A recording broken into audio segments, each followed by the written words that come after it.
Every human has within them a system, biological, electrical, and deeply spiritual, that determines how far they'll go, how long they'll last, and how deeply they can pursue a vision. It's not talent, it's not luck, it's not willpower alone. There is a fire within the human brain, a chemical current that fuels pursuit, ambition, resilience. It is not a force of chance or inspiration. It is wired into the architecture of your biology, and its name is dopamine. But most people misunderstand this molecule. They think dopamine is the feeling of success, of pleasure, of the moment the reward is received. That is a myth. The true power of dopamine is not in the reward, it's in the pursuit. It is the energy of forward motion. It is the divine spark that tells your nervous system, move toward that vision, reach for that discipline, endure that resistance. It is not about what you get. It's about what you're willing to go through on the way. In the deepest circuits of the brain, specifically the mesolimbic pathway, dopamine is released not when the trophy is in your hand, but when your eyes fix on the goal. When your heart begins to burn with direction, this is where drive is born. When you train yourself to link dopamine to effort, not outcomes, you tap into an infinite well of energy. You stop relying on the external, the applause, the finish line. You start finding fuel in the process, in the repetition, in the struggle that most people run from. That is how the spiritually mature live. That is how warriors of discipline rise. They are not chasing the fleeting high of a finish.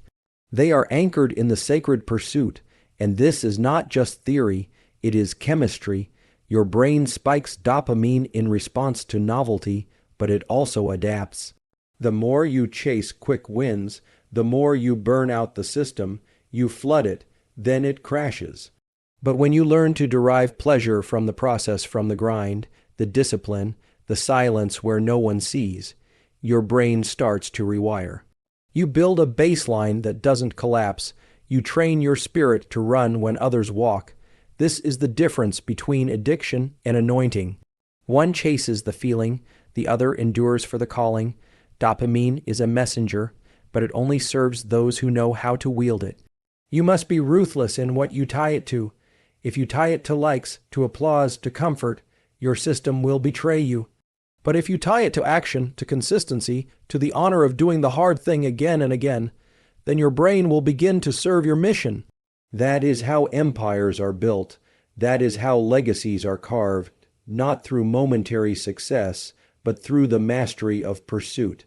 This is where neuroscience meets destiny, where chemicals become covenant, because when you master dopamine, you no longer wait to feel motivated. You command it, you activate it, and every step becomes sacred because you no longer need the reward to move. You become the force that moves, with or without reward. Dopamine is not the prize, it is the path, and those who understand this walk with power that the world cannot comprehend. Certainly, here is the expansion of Keynote No. 2, written in a powerful, spiritually resonant tone, without headings or ending statements. Inside every human being is a chemical rhythm, a sacred calibration between how much desire we can hold and how long we can carry it. This is the balance of dopamine, its baseline and its peaks. Most people live unaware of this equation. They chase highs, unaware that every spike leaves a trough. Every unearned surge of dopamine must be paid for in exhaustion, in apathy, in the quiet void that follows overstimulation. But for the one who understands the balance, who honors the baseline as the true source of strength, there is endurance. There is discipline. There is power that does not fade. The baseline is the steady level of dopamine circulating in your system day to day. It is the reservoir from which you draw motivation. It is not glamorous. It is not loud, but it is everything. If your baseline is low, even great victories feel dull. You lose interest. You lose spark. But if your baseline is high, even simple efforts feel meaningful. You're driven, you're consistent, you're alive with pursuit. The world doesn't teach this. The world teaches us to chase the peak, the dopamine spike that comes from reward, novelty, stimulation. But the danger is this: Every peak is followed by a drop. The higher you spike it, the deeper it crashes. This is how people burn out, not because they're lazy, but because they abused the very system meant to give them life. But there is a better way, a sacred, strategic way. You can protect your baseline by spacing your peaks. You can learn to delay gratification, to derive pleasure from process instead of outcome, to take joy in consistency rather than chaos. This is not weakness. It is warrior training for the brain. Because when you build a stable baseline, you gain the ability to keep going when others quit. You don't depend on the dopamine hit. You create your own rhythm, your own internal flame, and that flame doesn't flicker with every up and down. It burns steady. It carries you through early mornings, lonely nights, and days when nothing feels easy. It carries you because you're no longer manipulated by the high. You're anchored in discipline. Dopamine is not your enemy. It is your servant, if you understand its laws. If you train yourself to enjoy the effort more than the reward, your baseline rises. Your system recalibrates, your motivation becomes internalized. That's when the world starts asking, how do you keep going?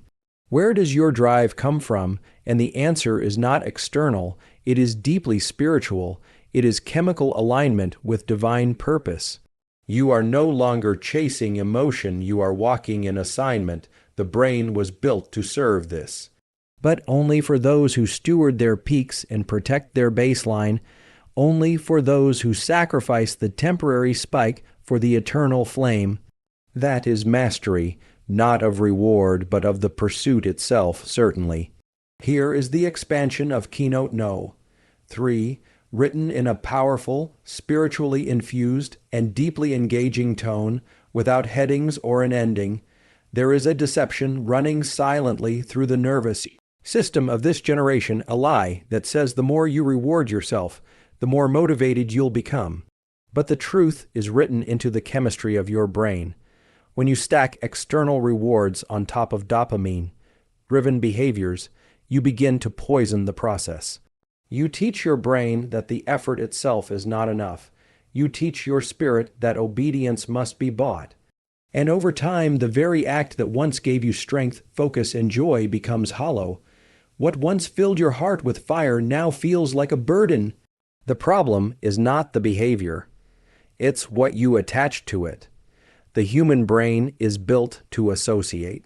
Every time you give yourself an external reward, whether it's a sugary treat, a scroll through social media, or praise from others, right after completing a hard task, you're telling your nervous system, I only do this for that, and the more you do it, the stronger that association becomes.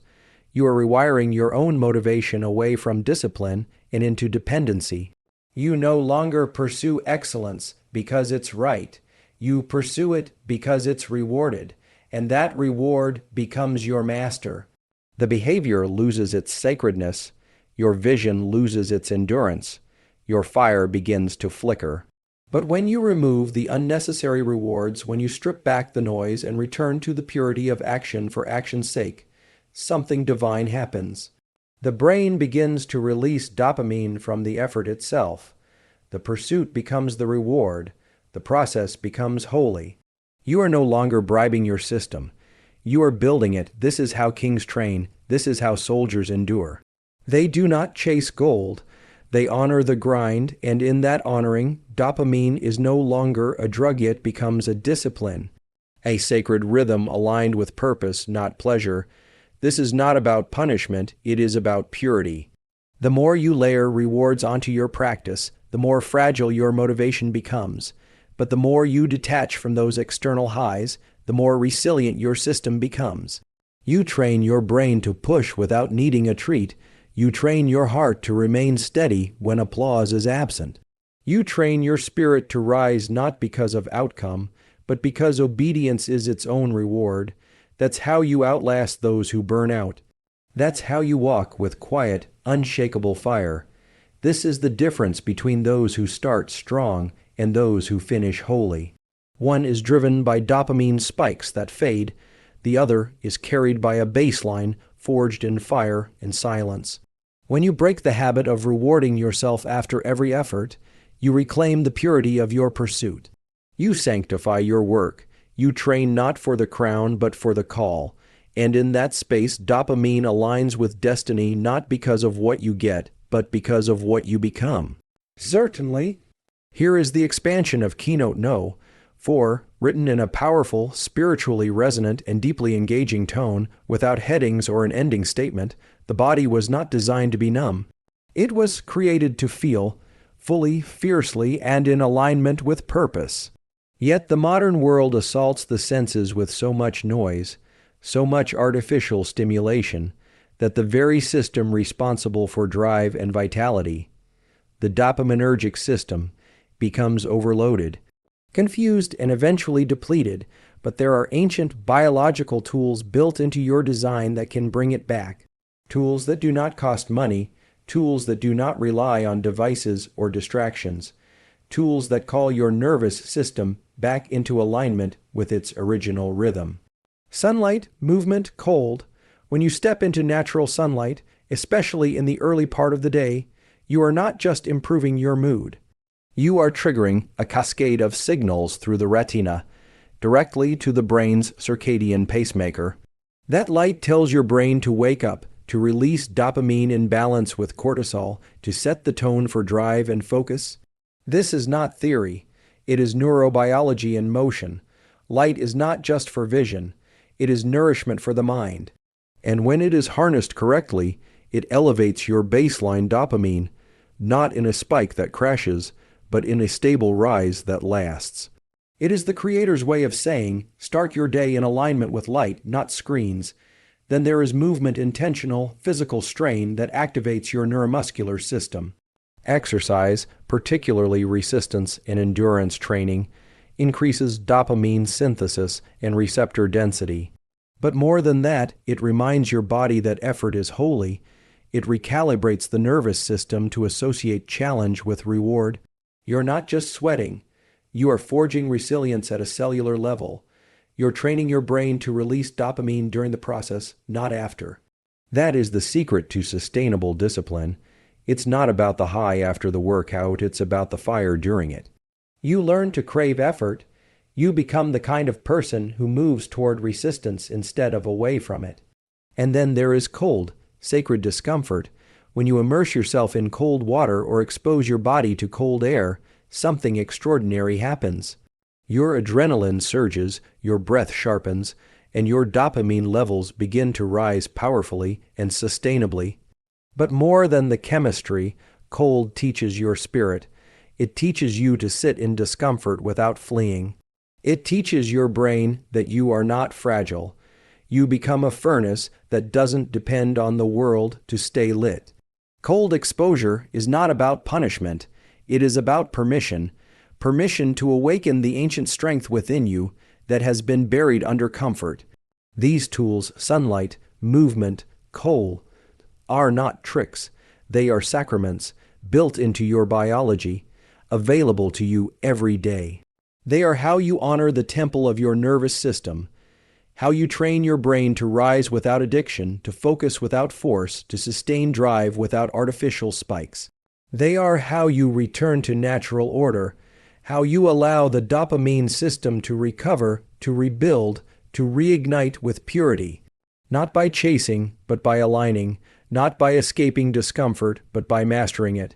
In these tools lies the blueprint for discipline, for clarity, for awakening the fire that was always inside you. Here is the expansion of Keynote No.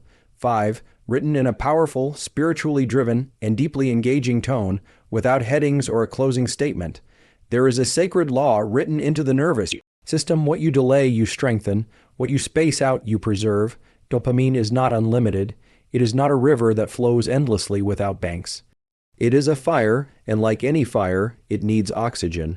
Too much fuel, too often, and the flame chokes. It collapses under its own intensity. But when you allow space, when you create deliberate distance between your dopamine-inducing behaviors, your system recalibrates. It learns to burn clean, it learns to wait, and in that waiting, you gain power most people will never touch. This is not about denial, this is about stewardship. Every time you indulge in pleasure, in stimulation, in a dopamine spike without cost, you are making a withdrawal from your neurochemical bank. And when you stack those hits, scroll after scroll, snack after snack, hit after hit of instant gratification, you deplete your ability to feel joy from simple things. The baseline drops, the cravings increase, the fire dims, you start needing more for less, more noise for less satisfaction, more excitement for less fulfillment. This is the path to burnout, distraction, depression, but it is not permanent. It is reversible, and the key is sacred spacing. By intentionally choosing to pause, to delay the pleasure, to wait before rewarding yourself, to stretch the space between stimulation, you are not torturing your system. You are training it. You are teaching your brain to become hungry again, to desire what is right, not just what is easy. You are restoring the sensitivity that makes life rich again. You are honoring the process, not hijacking it. That space between effort and reward becomes holy ground. It becomes the forge where discipline is made and true strength is tested. When you delay dopamine, it doesn't vanish, it builds. It accumulates under the surface like pressure, like stored energy. And when you finally release it, not after every moment of pleasure, but at the right time, in the right way, it surges. Not as a shallow thrill, but as deep fulfillment.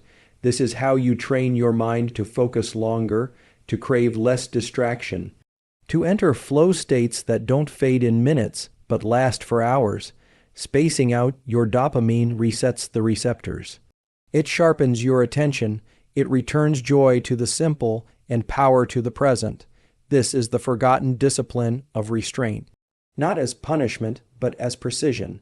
Because when everything around you is designed to keep you addicted to pleasure, the greatest rebellion is to wait. To breathe, to hold back the reward and let your biology return to balance. In that space, you're not just building willpower. You're reprogramming your nervous system to serve your mission. And in that quiet resistance, in that invisible fast, you are becoming the kind of person who doesn't just seek motivation, but embodies mastery. Here is the expansion of Keynote No. 6, written in a powerful, spiritually engaging, and neurologically grounded tone, without headings or closing statements. Discipline is not a personality trait. It is not something reserved for the elite, the chosen, the genetically gifted. Discipline is a nervous system adaptation. It is the outcome of what you repeatedly train your brain and body to pursue, especially when it's hard, when it's inconvenient, when the world offers easier alternatives at every turn. The brain is not just a thinking organ, it is a prediction engine. And when you teach it over and over again that effort is safe, that discomfort is productive, and that the absence of reward is not failure but preparation, it begins to shift. It begins to prefer effort. It begins to crave the path of resistance because it recognizes that the fire forges strength. Deep in the circuitry of the prefrontal cortex and the striatum, dopamine signals travel in response to challenge.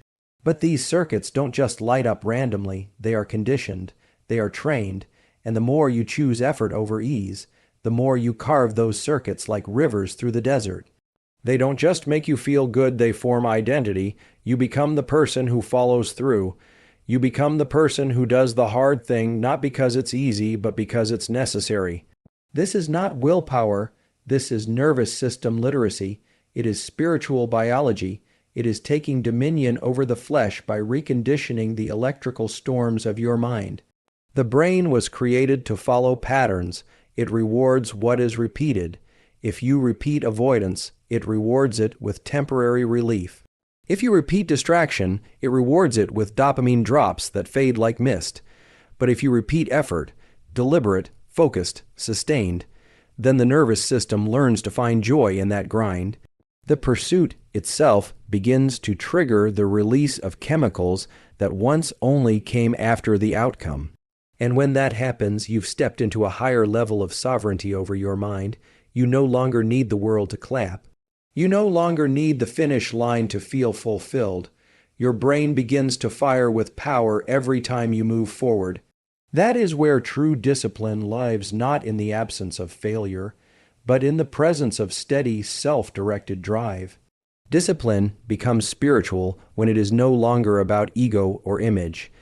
It becomes worship when it is built from the inside out, trained by silence, discomfort, and repetition. The nervous system that once flinched at challenge now feeds on it. The mind that once needed instant gratification now finds peace in persistence. This is how you transcend motivation.